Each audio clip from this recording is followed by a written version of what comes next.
Selamat malam Bapak, Ibu, dan saudara-saudari yang terkasih di dalam Tuhan Yesus Kristus. Tidak terasa kita sudah melewati bulan Maret. Hari ini adalah akhir Maret. 2 hari lagi kita akan memperingati hari Jumat Agung. Kita bersyukur kepada Tuhan di mana Tuhan sudah memimpin dan menyertai kita sepanjang bulan ini. Dan biarlah hidup kita ini boleh menjadi hidup yang lebih berarti di hadapan Tuhan. Kita hidup bukan untuk diri kita sendiri, tapi kita hidup untuk Tuhan. Dan biarlah kita boleh melakukan yang terbaik dan memuliakan nama Tuhan. Mari saya mengajak kita untuk menaikkan pujian, Arti Hidupku.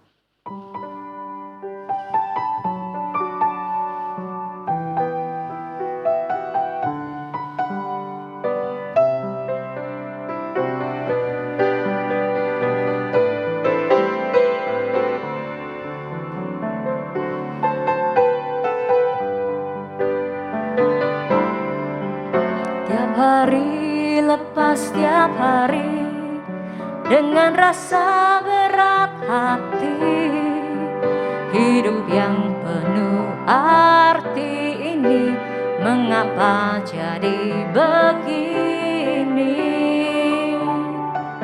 Marilah tetap berdiri menghadapi hidup yang berarti, kuasa dan tujuan hidup ini dari iman dan kasih.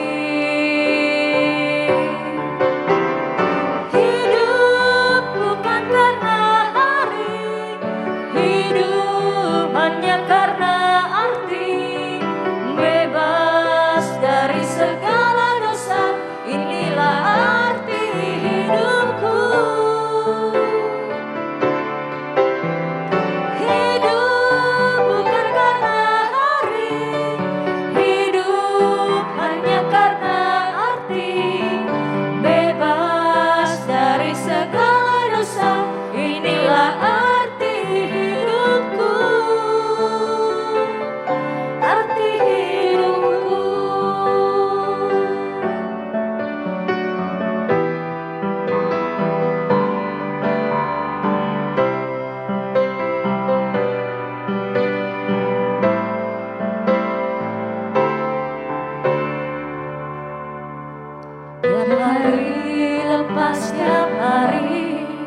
Dengan rasa berat hati, hidup yang penuh arti ini mengapa jadi begini?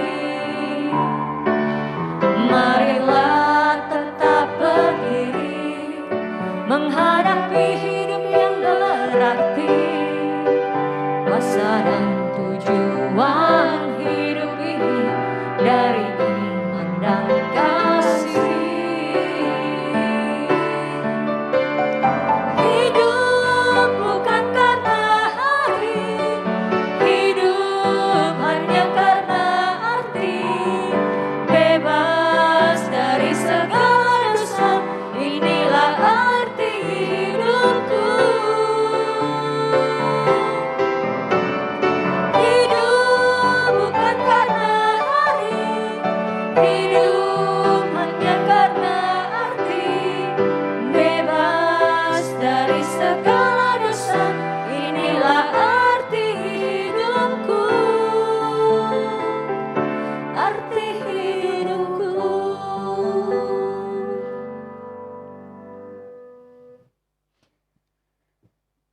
Sekarang kita akan menyiapkan hati kita untuk mendengarkan firman Tuhan. Biarlah kita bisa menikmati kehadiran Tuhan, kita bisa menikmati bait Tuhan, dan kita bisa mendengarkan firman Tuhan yang akan mengubah hidup kita, yang akan menyegarkan jiwa kita. Mari saya mengajak kita untuk menaikkan satu pujian, Mendengar Suaramu.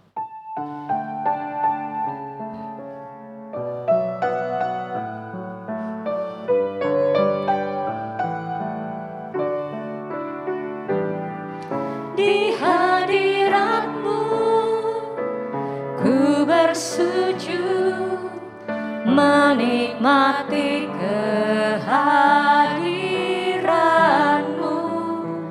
Ku buka hati saat ini untuk mendengar suara-Mu. Firman-Mu Tuhan yang sungguh benar menerangi jalanku. Firman-Mu Tuhan, firman-Mu Tuhan membentuk hidupku. Ku bersyukur padamu. Di hadirat-Mu ku bersujud menikmati kehadiran-Mu. Ku buka hati saat ini untuk mendengar suara-Mu. Di hadirat-Mu ku bersujud, di hadirat-Mu ku bersujud menikmati kehadiran-Mu.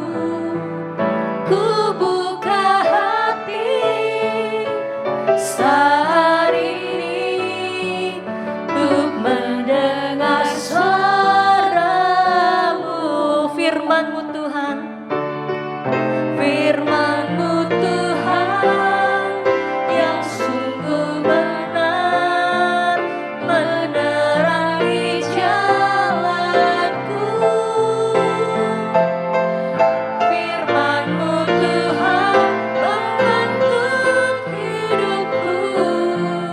Ku bersyukur padamu.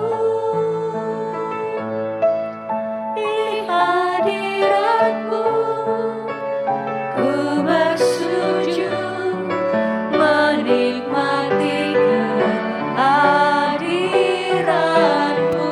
Ku buka hati saat ini untuk mendengar suara-Mu. Ku buka hati, ku buka hati saat ini untuk mendengar suara-Mu.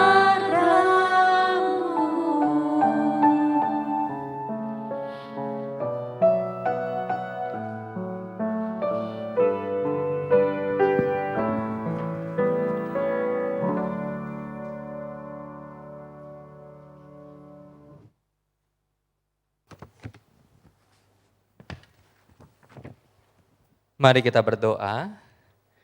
Tuhan Yesus, kami bersyukur kepadamu untuk malam ini, ketika kami boleh bersama-sama beribadah di dalam kebaktian doa di hadapan Tuhan, dengan saudara seiman kami di rumah kami masing-masing. Tetapi kami percaya, sekalipun kami di rumah kami masing-masing, kami disatukan di dalam satu roh yang sama, di dalam satu tujuan yang sama. Kami menyembah kepada Allah yang sama. Bapa, kami rindu akan belajar dari firman-Mu. Biar juga Tuhan yang tolong kami, sehingga setiap firman yang kami akan baca, renungkan, gumulkan, biarlah Allah Roh Kudus sendiri yang membuat kami mengerti maksud kebenaran firman-Mu dan membuat kami melakukan kebenaran firman Tuhan dalam hidup kami. Terima kasih Tuhan. Di dalam nama Tuhan Yesus kami berdoa dan bersyukur. Amin. Shalom rekan-rekan, kita bersyukur hari ini kita boleh berjumpa kembali di dalam kebaktian doa pada malam hari ini. Dan saya diberikan sebuah tema yaitu aku dan tujuan hidupku. Teman-teman, ketika kita bicara tentang tujuan hidup seperti itu ya, maka apakah tujuan hidup? Setiap orang itu mungkin pernah bertanya-tanya, mengapa mereka ada? Bagi saya, setiap level hidup manusia, setiap level usia manusia, mereka bertanya-tanya mengapa mereka ada. Ketika mereka sudah menemukan jawaban mengapa mereka ada, maka banyak orang akan bertanya lagi, untuk apa mereka ada? Dan bagaimana mereka bisa mencapai akan sesuatu di dalam hidup mereka. Apa tujuan hidup kita? Apakah ada? Pertanyaannya sekarang adalah apakah ada tujuan hidup itu? Jika ada, maka apakah itu? Di dalam Alkitab, jelas mengajarkan tujuan hidup kita adalah tujuan yang Tuhan berikan kepada kita. Jadi kalau kita melihat di dalam sudut pandang tujuan hidup di dalam pengertian umum, banyak hal. Kalau kita tanya kepada seorang pengusaha, atau jangan pengusaha terlebih dahulu, kepada seorang yang sedang mulai bekerja, maka kita akan bertanya, apa tujuan hidupmu di dalam bekerja ini? Maka dia akan jawab, saya bekerja untuk dapat gaji misalkan. Saya bekerja untuk naik jabatan. Saya bekerja suatu hari mungkin saya akan menjadi manajer atau direktur. Kalau kita bertanya kepada seorang anak kecil, apa tujuan hidupmu? Maka kalau dia sedang menghadapi ujian sekolah, kelulusan, maka dia akan berkata bahwa tujuan hidup saya adalah supaya saya lulus dan dapat nilai yang bagus. Kalau kita bertanya kepada pasangan yang akan menikah, apa tujuan hidupmu? Maka dia akan berkata, saya akan membangun rumah tangga yang bagus, saya akan punya anak, saya akan didik anak saya. Dan setiap orang punya tujuan hidup. Tetapi teman-teman, Alkitab secara jelas mengajarkan tujuan hidup kita adalah apa yang Tuhan berikan pada kita. Tuhan sesungguhnya merancang kita untuk memuliakan Dia dan menikmati Dia selamanya. Itulah tujuan hidup kita sebagai anak Tuhan. Tujuan hidup kita memuliakan Tuhan dan menikmati Tuhan selamanya, baik di dalam dunia ini maupun di dalam kekekalan nantinya. Di dalam Efesus pasal 2, ayat yang pertama sampai dengan ayat yang ke-10. Menarik, di dalam bagian ini, di dalam 10 ayat ini, maka Rasul Paulus ketika dia tuliskan kepada jemaat di Efesus, maka dia memunculkan 3 kondisi waktu. Yaitu kondisi waktu masa lalu, kondisi waktu masa kini, dan kondisi waktu di masa depan. Jadi di dalam 10 ayat ini, maka 3 kondisi ini yang berbeda-beda, masa lalu, masa kini, dan masa depan, yang Rasul Paulus jelaskan. Karena itu kita akan coba melihat 3 masa waktu ini. Yang pertama adalah masa lalu. Di dalam masa lalu, di dalam ayat yang pertama sampai dengan ayat yang ketiga, saya akan baca untuk setiap kita. Kamu dahulu sudah mati karena pelanggaran-pelanggaran dan dosa-dosamu. Kamu hidup di dalamnya karena kamu mengikuti jalan dunia ini. Karena kamu mentaati penguasa kerajaan angkasa, yaitu roh yang sekarang sedang bekerja di antara orang-orang durhaka. Sebenarnya dahulu kami semua juga terhitung di antara mereka ketika kami hidup di dalam hawa nafsu daging dan menuruti kehendak daging dan pikiran kami yang jahat. Pada dasarnya kami adalah orang-orang yang harus dimurkai sama seperti mereka yang lain. Teman-teman, ketika kita bicara tentang masa lalu yang dimaksud oleh Rasul Paulus kepada jemaat di Efesus, maka ini bicara tentang sebelum hidup di dalam Kristus. Kalau kita lihat di dalam bagian ini, Rasul Paulus secara jelas berkata seperti ini. Kamu dahulu sudah mati. Nah, ini menjadi menarik. Kamu dahulu sudah mati. Tetapi Paulus ngomongnya kepada orang hidup. Maka apa yang dimaksud dengan mati di sini yang Paulus ingin katakan? Paulus memaksudkan mati di sini bukan mati secara fisik. Kenapa? Karena jemaat Efesus yang menerima suratnya itu sedang membaca surat ini. Tetapi ketika Paulus berkata tentang mati di sini adalah bicara tentang mati secara rohani. Kenapa bisa mati? Maka Paulus berkata bahwa kamu mati karena pelanggaran-pelanggaran dan dosa-dosamu. Kalau kita melihat bagian ini, maka kita teringat tentang kisah Adam dan Hawa, bukan? Bahwa mereka ketika mereka melanggar ketetapan Tuhan dengan makan buah itu, maka mereka mendapati diri mereka telanjang. Dan mereka mengalami yang namanya mati secara rohani di dalam relasi mereka dengan Tuhan. Kemudian Paulus juga berkata ayat yang ketiga, sebenarnya dahulu kami juga kami semua juga terhitung di antara mereka.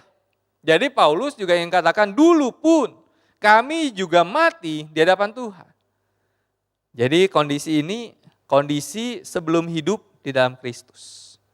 Teman-teman, kondisi ini kalau kita saat ini sudah percaya pada Tuhan, maka ini kondisi masa lalu kita. Kondisi masa lalu kita adalah kondisi masa lalu yang mati. Tetapi kondisi masa lalu yang mati di hadapan Tuhan.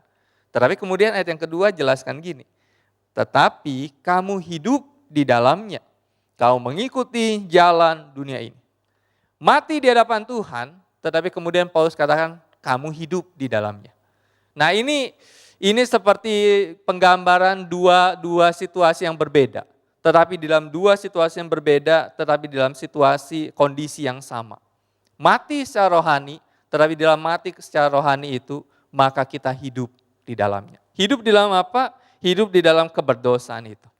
Kalau kita lihat tentang hal ini, maka kita bisa berkata gini, bahwa sebelum hidup di dalam Kristus, maka hidup kita selalu berorientasi kepada perbuatan-perbuatan dosa. Perbuatan-perbuatan yang tidak menyenangkan akan hati Tuhan. Perbuatan-perbuatan yang mengandung unsur-unsur keberdosaan itu. Bahkan bukan hanya mengandung unsur-unsur keberdosaan, tetapi begitu kental tentang kehidupan yang berdosa itu. Sehingga ketika kita bicara tentang tujuan hidup orang-orang yang belum di dalam Kristus adalah tujuan hidup yang berorientasi punya tujuan untuk senantiasa melakukan dosa itu. Teman-teman, ini sangat mengerikan. Satu sisi kita mati di hadapan Tuhan, tapi sisi lain kita hidup di dalam keberdosaan. Kemudian yang kedua, Paulus jelaskan tentang masa kini. Di dalam ayat yang keempat, sampai ayat yang ke-6 dan 8 dan 9, saya akan baca untuk kita. Tetapi Allah yang kaya dengan rahmat oleh karena kasih-Nya yang besar, yang dilimpahkannya kepada kita, telah menghidupkan kita bersama-sama dengan Kristus, sekalipun kita telah mati oleh kesalahan-kesalahan kita. Oleh kasih karunia kamu diselamatkan. Ayat yang ke-6, dan di dalam Kristus Yesus, Ia telah membangkitkan kita juga dan memberikan tempat bersama-sama dengan Dia di surga. Ayat yang ke-8 dan 9, sebab karena kasih karunia kamu diselamatkan oleh iman. Itu bukan hasil usahamu, tetapi pemberian Allah. Itu bukan hasil pekerjaanmu, jangan ada orang yang memegahkan diri. Tadi masa lalu bicara tentang mati secara rohani, tetapi hidup secara keberdosaan. Tetapi kemudian Rasul Paulus melompat mengajak jemaat di Efesus maju selangkah untuk masa kini. Maka Paulus berkata, inilah hidup di dalam Kristus. Hidup di dalam Kristus ketika kita bisa menerima kasih karunia Tuhan. Dan kita diselamatkan oleh iman itu. Karena kita hidup di dalam Kristus, maka Paulus katakan Allah yang kaya dengan rahmat, kasih-Nya yang besar telah menghidupkan kita. Nah ini menjadi menarik. Manusia yang sebelum mengenal Tuhan adalah manusia yang berdosa, yang mati di hadapan Tuhan. Tetapi kemudian karena kasih karunia Tuhan, maka manusia yang sama, manusia itu dihidupkan oleh Tuhan. Teman-teman, ketika kita hidup di dalam Tuhan, maka dikatakan itu bukan hasil pekerjaanmu, jangan ada orang yang memegahkan diri. Inilah yang kita pegang di dalam pemahaman kita, di dalam iman kita kepada Tuhan. Bahwa kita bisa selamat bukan karena perbuatan baik kita. Kita bisa hidup karena anugerah Tuhan. Kenapa bukan karena perbuatan baik yang membuat kita selamat? Seperti yang Paulus katakan, karena kamu itu mati. Orang mati itu nggak bisa melakukan apapun selain meminta belas kasihan dari sesamanya. Saya di kelas katekisasi seringkali, atau di kelas tunas waktu itu seringkali saya mendefinisikan gambaran ini seperti orang yang ada di peti mati. Orang yang ada di peti mati itu nggak bisa ngapa-ngapain. Iyalah ya, karena sudah mati. Sudah dia dicolek, dia dipegang tangannya, mungkin kalau orang yang agak ekstrim saya gambarkan, dia tusuk-tusuk pakai pisau gitu ya. Maka orang yang dipeti mati itu nggak bereaksi. Mau diapain? Mau jenazahnya mau ditaruh di mana? Bahkan ketika jenazah itu dimasukkan ke krematorium, dia nggak teriak-teriak. Kenapa? Karena dia mati. Dia sudah meninggal. Tubuhnya fisik tidak punya jiwa atau roh lagi di dalam. Nah teman-teman, hidup di dalam Kristus membuat seseorang yang sudah mati secara rohani itu hidup. Karena itu ketika lihat bagian ini, tujuan hidup kita di dalam level masa kini, di dalam level ketika kita sudah menerima anugerah keselamatan Tuhan, ada tujuan hidup yang harusnya pastinya berbeda dengan masa lalu ketika kita mati. Karena itu kalau anak Tuhan ditanya, kamu punya tujuan hidup apa? Kalau dia cuma bisa berkata tujuan hidup saya untuk bekerja, untuk bisa cukupkan keluarga saya. Jangan-jangan itu masih tujuan hidup masa lalu. Kalau anak Tuhan ditanya tujuan hidupmu apa? Tujuan hidup saya untuk memuliakan Tuhan. Tujuan hidup saya untuk melayani Tuhan. Tujuan hidup saya untuk menyenangkan hati Tuhan. Tujuan hidup saya untuk supaya saya tidak mengecewakan Tuhan kembali dengan perbuatan dosa saya. Nah, gambaran itu menunjukkan kamu sudah hidup. Kamu sudah tahu tujuan hidupmu sebagai orang yang sudah diselamatkan oleh Tuhan. Teman-teman, beda antara orang yang mati dengan orang yang hidup. Nah, yang ketiga adalah masa depan. Di dalam ayat 7 dan ayat yang ke-10. Dikatakan supaya pada masa yang akan datang, jadi bukan masa sekarang, masa yang akan datang, Ia menunjukkan kepada kita kekayaan kasih karunia-Nya yang melimpah-limpah sesuai dengan kebaikan-Nya terhadap kita dalam Kristus Yesus. Ayat yang ke-10, karena kita ini buatan Allah, diciptakan dalam Kristus Yesus untuk melakukan pekerjaan baik yang dipersiapkan Allah sebelumnya. Ia mau supaya kita hidup di dalamnya. Masa lalu mati, masa kini dihidupkan, masa depan setelah hidup di dalam Kristus bagaimana? Maka seperti Paulus katakan, supaya kita hidup di dalam Kristus. Kita hidup di dalam Kristus. Seseorang yang sudah diselamatkan oleh Tuhan, dia tahu kenapa dia hidup. Rekan-rekan kita ketika kita bicara tentang hidup di dunia ini, nggak ada seorang pun yang tahu dia berapa lama sih hidup. Kami itu, bukan kami ya, saya dan istri di dalam keluarga kami punya anak saya umur berapa ya? 78, tahun ini 8. Jadi April nanti dia 8 tahun. 8, saya nikah itu umur 29. Jadi umur 29 di bulan 12 dan anak saya lahir di bulan 13. Di tahun 13, jadi di tahun 2012 dan kemudian anak saya lahir di tahun 2013. Aduh, punya anak satu aja saya lupa. Ya. Nah, jadi anak saya sekarang umur 7 masuk 8 dan saya umur 38. Istri saya nggak perlu ngomong lah ya, istri saya umur berapa.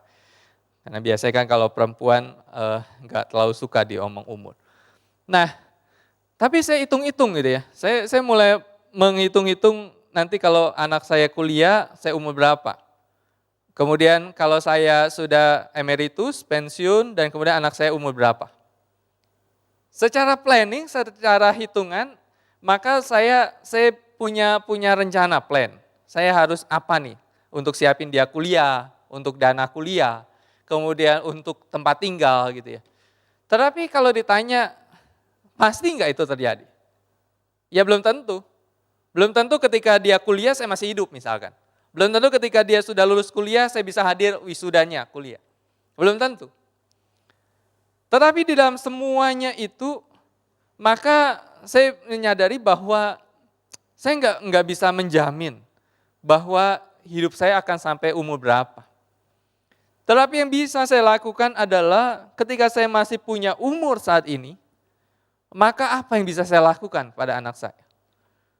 Ketika kita tarik itu di dalam konsep kita hari ini, maka ketika kita masih hidup sampai saat ini, maka hidup seperti apa yang kita hidupi saat ini di dalam Kristus yang sudah menyelamatkan kita. Apalagi masa COVID gini ya. Saya itu cukup suka aktif di Facebook. Dan Facebook itu cukup sering menampilkan orang-orang yang ada di Facebook cukup sering menampilkan orang-orang yang laporan orang-orang yang meninggal. Ya meninggal apapun lah ya, meninggal karena COVID atau meninggal karena sakit apa. Tetapi ketika saya coba mikir, ketika masa-masa COVID cukup sering upload dan update status orang-orang yang meninggal. Kita nggak tahu, kita sampai umur berapa. Tetapi ketika kita masih ada umur sampai sekarang, maka seberapa kita hidup di dalam Kristus.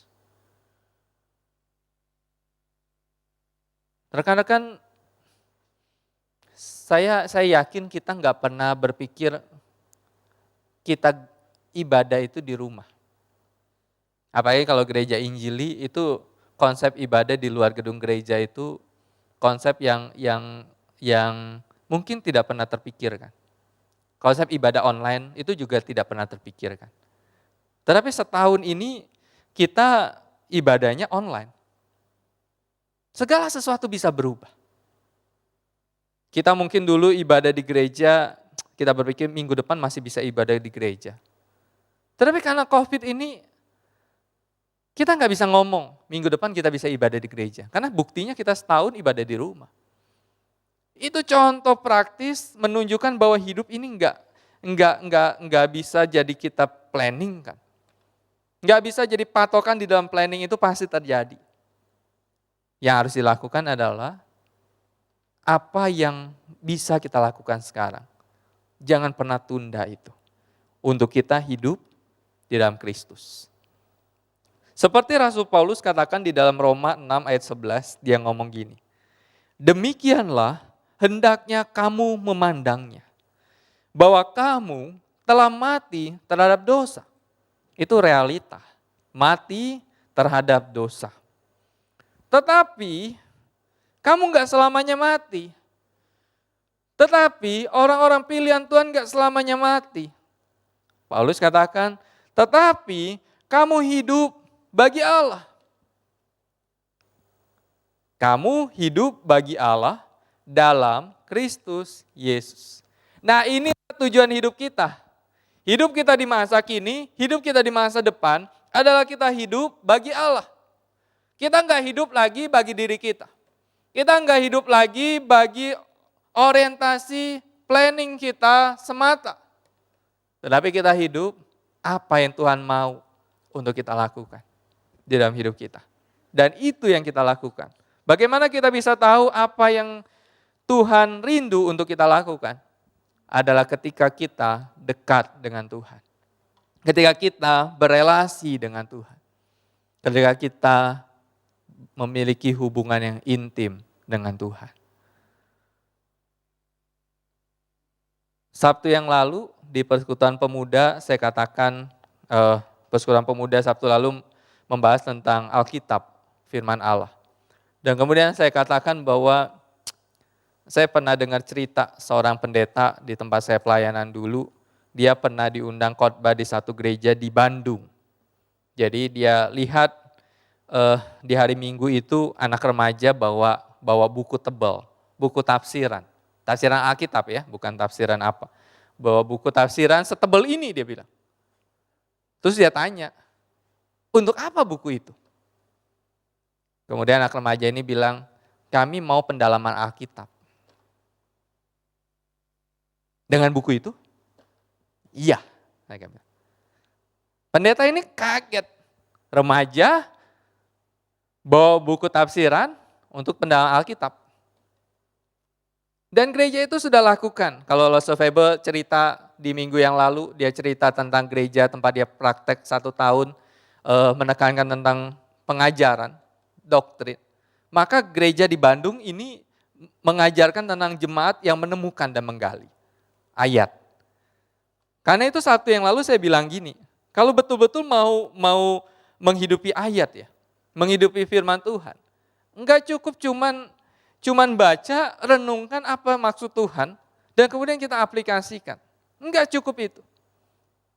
Itu seperti orang gali, kita tahu di dalam tanah itu ada emas, dan kita gali sampai kita dapat emas. Galinya pakai apa? Pakai alat. Nah, orang Kristen seringkali galinya pakai apa? Enggak pakai alat. Ketika sudah temu lapisan di dalam 10 cm, maka kita berkata ini kebenaran. Harus pakai alat. Makanya saya bilang ke anak pemuda Sabtu lalu, kalau kamu ingin menghidupi firman, kamu harus gali itu. Harus berani buka tafsiran.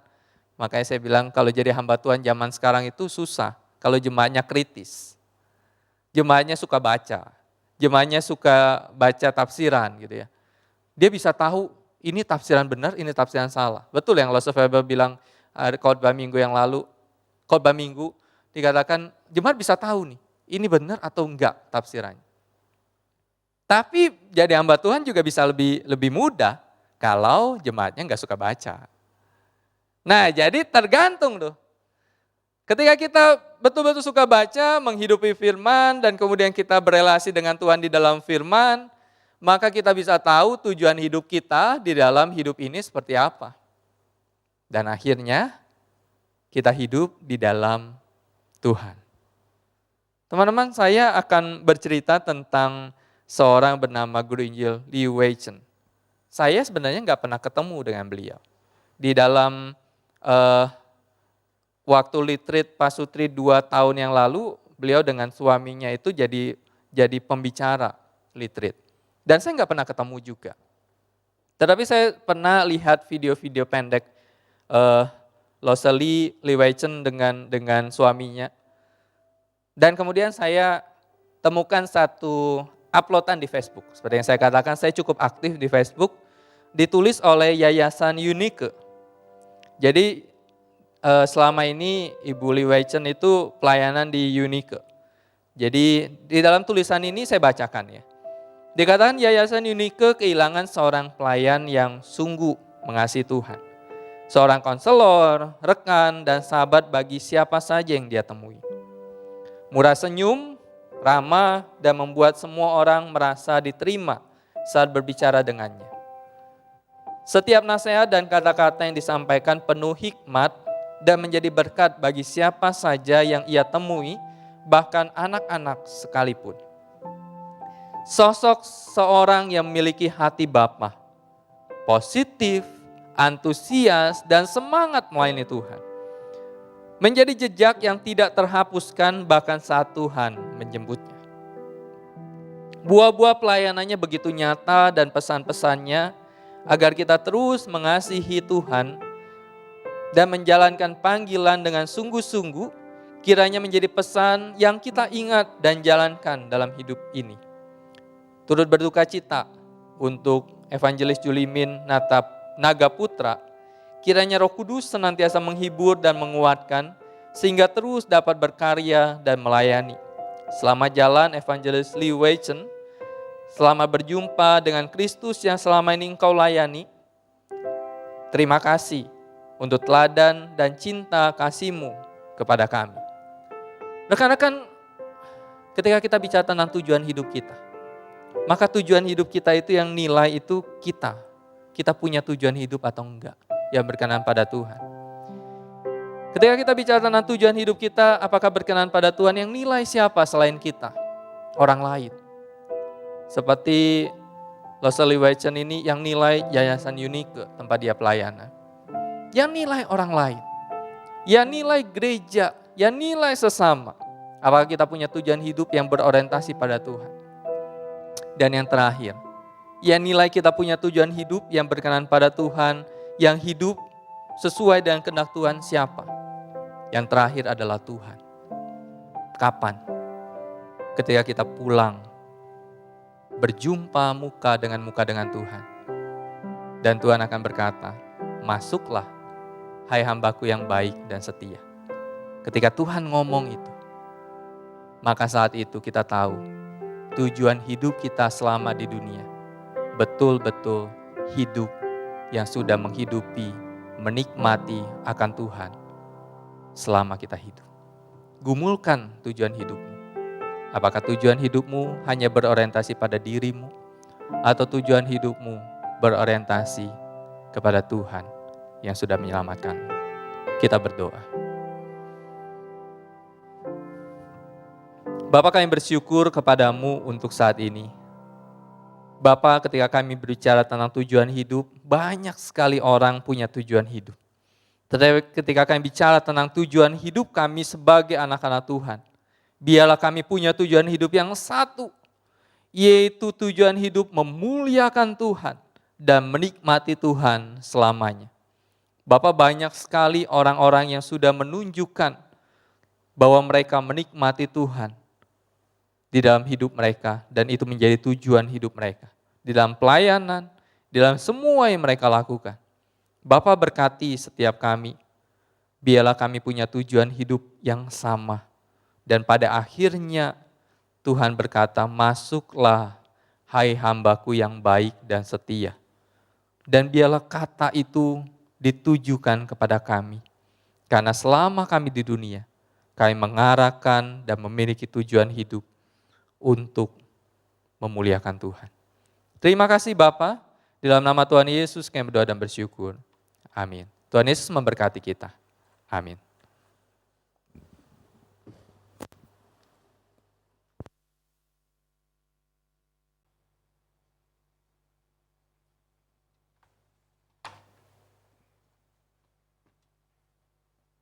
Saudara yang saya kasih dalam Tuhan, berdoa itu adalah nafas hidup dalam kerohanian kita. Berdoa perlu ada usaha, ada kerinduan. Karena di sana ada peperangan rohani.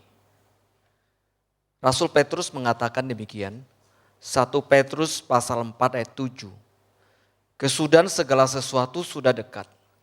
Karena itu kuasailah dirimu dan jadilah tenang supaya kamu dapat berdoa. Saudara, malam hari ini saya ingin mengajak kita bersama-sama mempersiapkan hati kita untuk berdoa bersama-sama. Kita naikkan pujian, Tuhan aku rindu.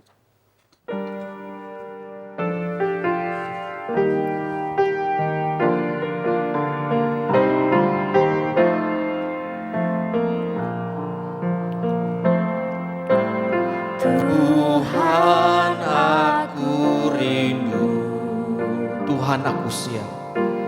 Tuhan aku siap,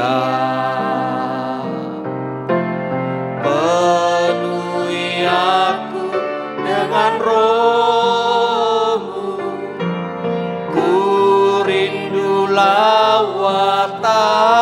Katakan, Tuhan aku rindu. Tuhan aku rindu, Tuhan aku siap, penuhi aku dengan roh-Mu, ku rindu lawatan-Mu, ku rindukan Kau hadir di sini saat ini, Yesus. Ku rindukan Kau mengurapi saat ini, Tuhan. Kita nyanyi dalam bahasa Mandarin. Cua wo si kamu, cua wo ipe.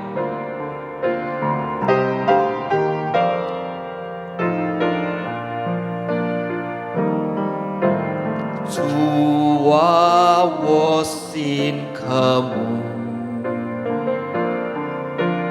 cua wo 意备。求你的圣灵充满我心，我心渴慕你看顾，我真渴慕你在我们中间，就在此刻，耶稣。我真渴慕你恩膏膏抹我，就在此刻，我主。Jemaat yang saya kasih dalam Tuhan, saya mengajak kita pertama kita berdoa untuk kehidupan jemaat. Saudara, di tengah kehidupan yang penuh dengan tantangan, ada berbagai macam pengajaran palsu. Saudara, kita perlu hidup waspada. Kita perlu berhati-hati supaya kita tidak jatuh di dalam dosa menjelang kedatangan Tuhan. Mari kita doa bersama-sama. Tuhan senantiasa meneguhkan hati kita, meneguhkan iman kita. Bapa kami di surga, kami berdoa supaya Tuhan menolong setiap kami. Hidup di zaman yang tidak mudah, yang penuh dengan tantangan, pencobaan. Tuhan teguhkan kami, supaya kami senantiasa hidup waspada, supaya kami senantiasa berhati-hati, supaya kami tidak jatuh di dalam pencobaan. Kami tidak jatuh dan berdosa kepada Tuhan. Kami berdoa supaya Roh Kudus menaungi kami, menuntun langkah-langkah kehidupan kami, supaya hidup kami boleh menyenangkan hati Tuhan. Di dalam nama Tuhan Yesus kami berdoa. Amin. Saudara, yang kedua kita juga berdoa untuk ibadah Jumat Agung. Tinggal besok dan lusa. Tinggal 2 hari lagi. Kita adakan pada tanggal 2 April jam 9 pagi. Dan juga ada perjamuan kudus. Saudara, kita berdoa supaya Tuhan sungguh-sungguh menyiapkan hati kita. Terutama di Kamis malam. Kita ada puasa. Mari kita siapkan. Setiap kali kita mengenang penderitaan Yesus. Yesus mati di atas kayu salib. Maka hati kita akan merasa hancur. Saudara, kita siapkan hati kita. Sungguh-sungguh menggunakan momen itu untuk mengalami kasih dan kuasa Tuhan di dalam kehidupan kita. Mari kita doa bersama-sama untuk ibadah Jumat Agung supaya menjadi berkat, menjadi momen pertemuan rohani bagi setiap jemaat. Kita doa bersama. Bapa, kami berdoa untuk ibadah Jumat Agung. Tinggal 2 hari lagi. Kami berdoa supaya Tuhan menolong kami, membawa kami kembali melihat peristiwa Yesus memikul kayu salib, Yesus menderita, Yesus mati di atas kayu salib, Yesus menderita bagi kami semua. Tuhan, biarlah peristiwa momen ini membawa kami untuk lebih menyelami akan kasih Yesus kepada kami. Penderitaan Yesus yang sedemikian rupa demi untuk kami umat manusia yang berdosa. Tuhan, kalau Engkau rela mati menggantikan kami yang harusnya mati. Biar cinta kami kepada Yesus boleh semakin hari, boleh semakin bertambah. Tuhan, tolong kami supaya momen Jumat Agung kami boleh sungguh-sungguh manfaatkan untuk membawa kehidupan, kerohanian kami, relasi kami dengan Tuhan semakin bertumbuh, semakin baik. Dalam nama Yesus kami berdoa. Amin. Saudara, yang ketiga kita berdoa untuk pemilihan penatua anggota majelis periode 2021-2024. Saudara, pemilihan penatua menjadi momen yang penting untuk gereja kita. Kita berdoa supaya seluruh jemaat di Minggu 11 April 2021 bisa sungguh-sungguh menggunakan hak suara untuk memberikan suaranya supaya bisa mensukseskan pemilihan majelis kali ini. Supaya membawa gereja lebih baik, lebih bertumbuh, membawa setiap kita semakin melihat karya Tuhan di tengah-tengah kita. Mari kita doa bersama-sama. Bapa di surga, kami berdoa untuk momen pemilihan penatua majelis. Kami serahkan ke dalam tangan Tuhan. Kami mohon Tuhan menolong seluruh jemaat untuk berdoa, untuk menggumuli, untuk membawanya ke dalam Tuhan.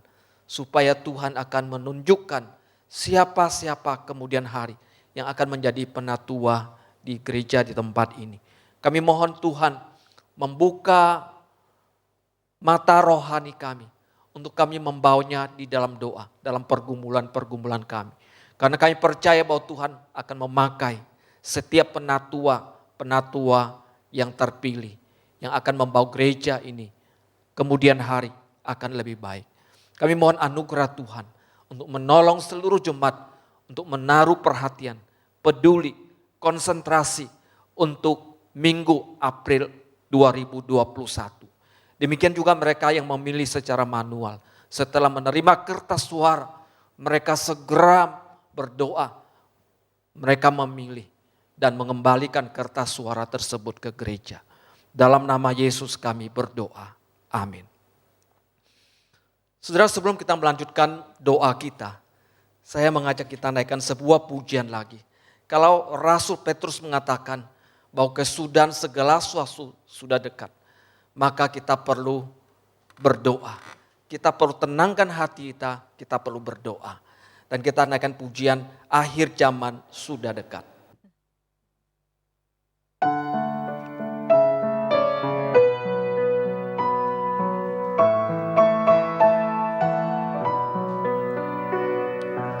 Akhir zaman sudah dekat, berwaspadalah, jagalah dirimu, selalu berdoa.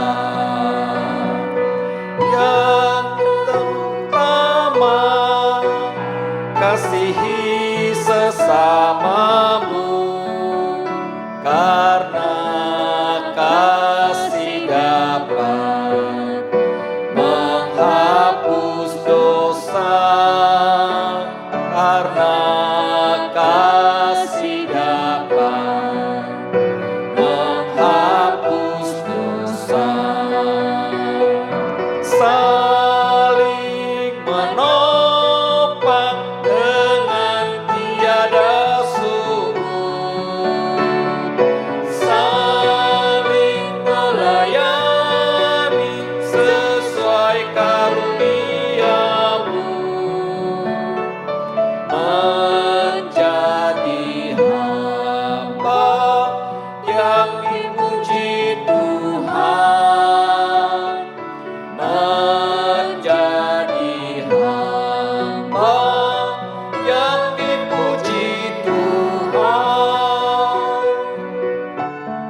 nyanyi dalam bahasa Mandarin.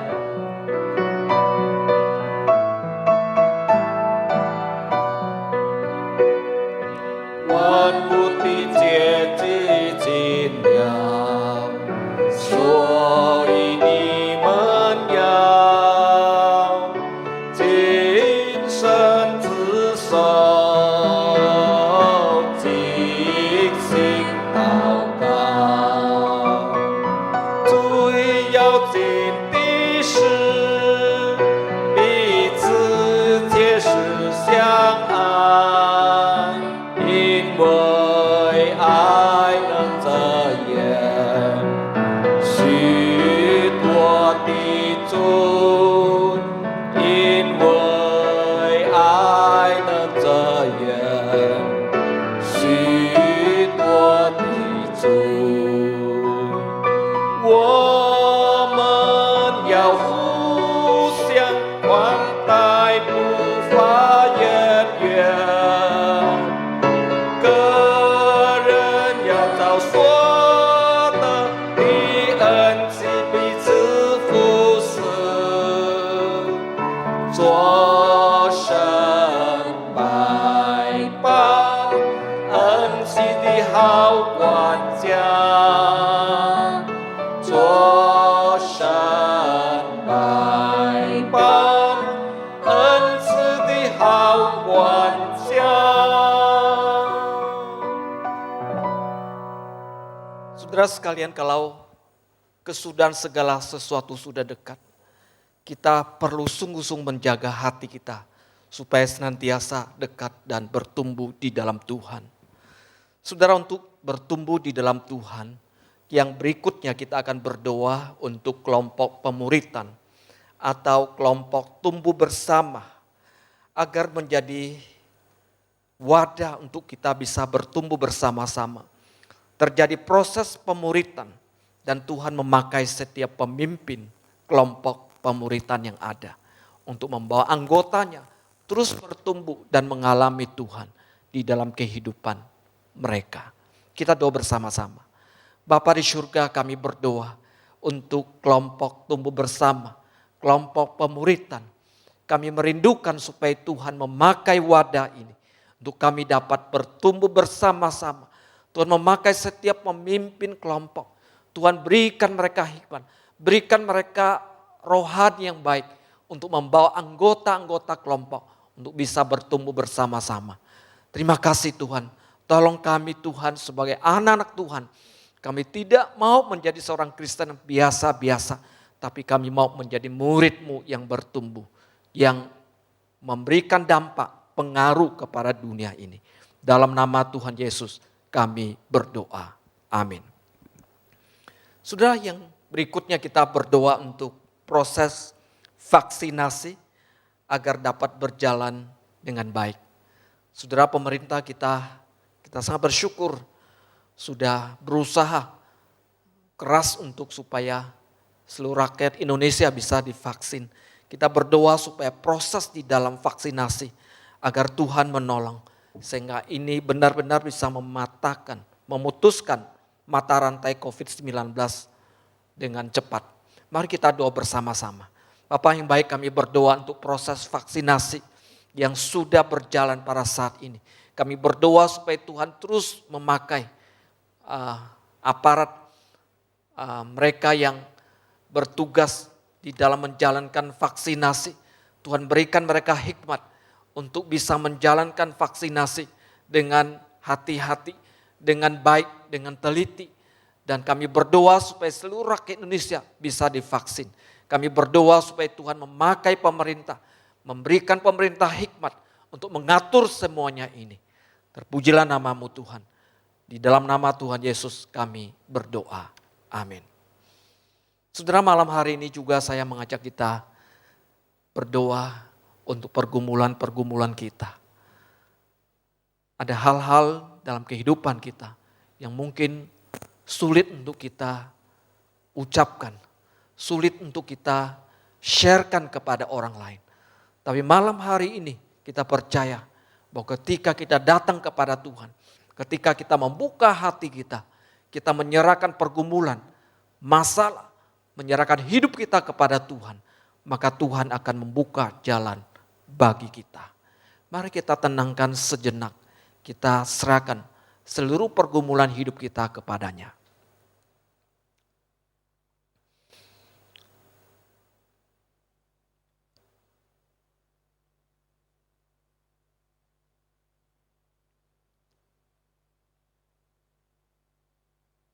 Bapa kami yang ada dalam surga, inilah kami anak-anak-Mu yang lemah. Hidup di tengah dunia yang penuh dengan pergumulan, pencobaan. Kami berdoa supaya Tuhan memberikan kekuatan kepada kami. Terkala ada hal-hal yang tidak kami ungkapkan lewat kata-kata, tapi ada di dalam hati kami. Kami bergumul sendiri. Tapi malam hari ini Tuhan, ketika Engkau mengundang kami untuk menyerahkan seluruh beban hidup kami mau datang kepadamu. Kami mau membuka hati kami, menyerahkan seluruh beban pergumulan hidup kami ke dalam tangan Tuhan. Tuhan, Engkau menolong kami. Engkau menguatkan kami, seluruh jemaat-Mu dimanapun berada. Tuhan, Kau sertai mereka. Terima kasih Tuhan. Kalau malam hari ini ada yang sungguh bergumul untuk masalah kesehatan. Tuhan Kau membuka jalan. Tuhan Kau menyembuhkannya. Terima kasih Tuhan, kami bersyukur kepadamu. Dalam nama Tuhan Yesus kami berdoa. Amin. Saya mengundang kita berdiri. Kita akan mengakhiri kebaktian doa malam hari ini. Kita naikkan pujian Bapa terima kasih.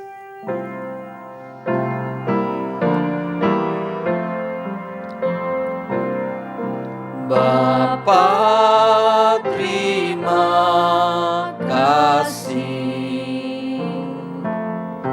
Bapa terima kasih.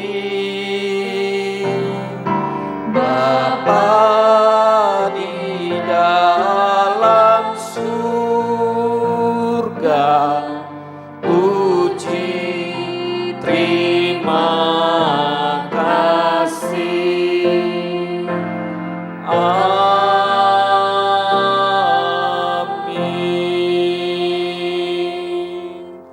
Di akhir kebaktian doa malam hari ini Tuhan, kami bersyukur kepadamu. Karena Engkau berkarya di dalam hidup kami. Pada saat kami memuji, menyembah Tuhan, kami sungguh melihat hadirat-Mu turun di tengah-tengah kami. Pada saat kami mendengarkan firman, Tuhan Kau bersabda, berbicara kepada kami. Pada saat kami berdoa Tuhan, Engkau memberikan kekuatan pada kami, meneguhkan hati kami, memberikan kami pengharapan di dalam pergumulan-pergumulan hidup ini. Biar malam hari ini Tuhan kami sungguh membawa hidup kami, seluruh keberadaan kami ke dalam tangan Tuhan. Karena kami percaya bahwa Tuhan yang menuntun kami, langkah-langkah kehidupan kami ada di dalam tangan Tuhan. Berkati jemaat-Mu Tuhan dimanapun mereka berada. Engkau kuatkan, teguhkan mereka setiap saat, setiap waktu dalam hidup mereka. Terima kasih Tuhan. Biar malam hari ini kami boleh menerima berkat-berkat Tuhan di dalam kehidupan kami. Anugerah dan kemurahan dari Tuhan kami Yesus Kristus. Kasih daripada Allah. Persekutuan, penghiburan Roh Kudus menyertai hidup saudara. Mulai pada saat ini, bahkan sampai selama-lamanya. Amin. Silakan duduk saudara. Kebaktian doa kita sampai di sini. Selamat malam. Tuhan Yesus memberkati. Amin.